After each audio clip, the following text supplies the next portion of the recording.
Ikaw ba'y taga Naik or taga Cavite or magbabakasyon sa Cavite, bakit di nyo try itong natagpuan kong seafood food tripan dito lang sa Naik na nag-offer ng seafood bucket na worth 499 pesos only. At hindi lang yon, meron rin pala silang iba't ibang klaseng silog na pwede mong orderin, gaya nitong pork silog, to silog, long silog, bang silog, at top silog. And wait, there's more. Meron rin pala silang fried chicken with biryani rice at iba't ibang klaseng mixed seafood na good for 3 to 4 person, good for 8 to 10 person, good for 10 to 12 person. Iba't iba nga pala ang price niyan. Depende kung gaano kayo karami. Bali, ito nga pala yung mga price list, guys. Post nyo na lang para makita nyo kung anong swak sa budget nyo.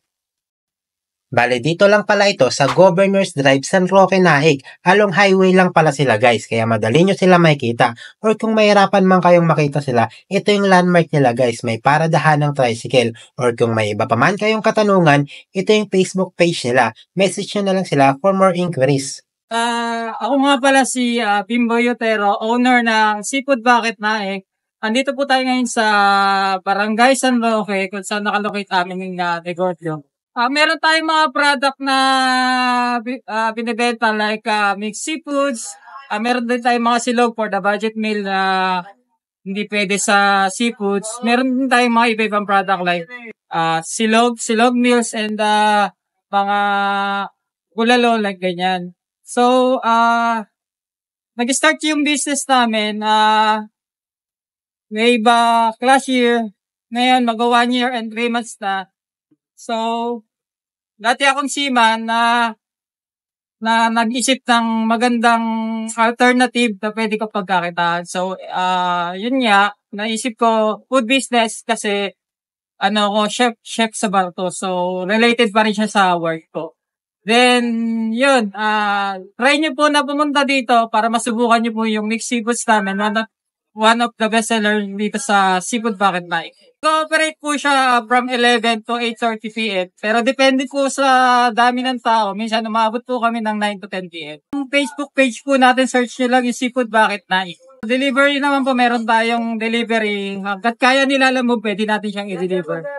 Meron, may add ko nga lang pala yung bago naming menu is yung sa halagang 350 pesos yung chicken biryani na whole chicken na po siya. Tara mga kalapang, samahan nyo akong tikman itong seafood bucket na in-order ko. Bali hindi lang pala seafood yung in-order ko. Syempre, titikman rin natin yung ibang menu nila. Gaya nitong sisig a la carte, butterfly squid, shrimp platter, sisig garlic mussels, at chicharong bulaklak. At syempre, hindi mawawala itong mixed seafood na worth 499 pesos only.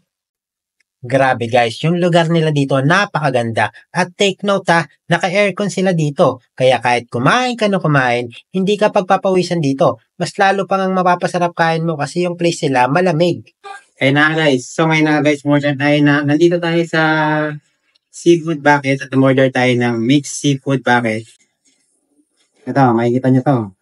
Yung bucket natin, sama limasag, tahong, mais, ito, mussel, sizzling mussels. Kaya, tingnan natin yan, guys. Siyempre, umpisa natin yan dito.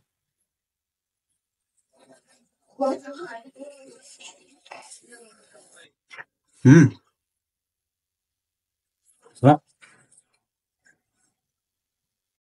grabe, guys. Mapapasarap talaga kain mo dito. Halos lahat ng pagkain dito talagang masarap at mapaparami ka talaga ng kain. Yung hipon nila, saktong-sakto talaga yung sarap. Kaya kung hipon lover ka, ba't di mo subukan dito? Samahan mo na rin ng rice para mas mapasarap pa yung kain mo. Yung sisig nila, ayos, ang sarap.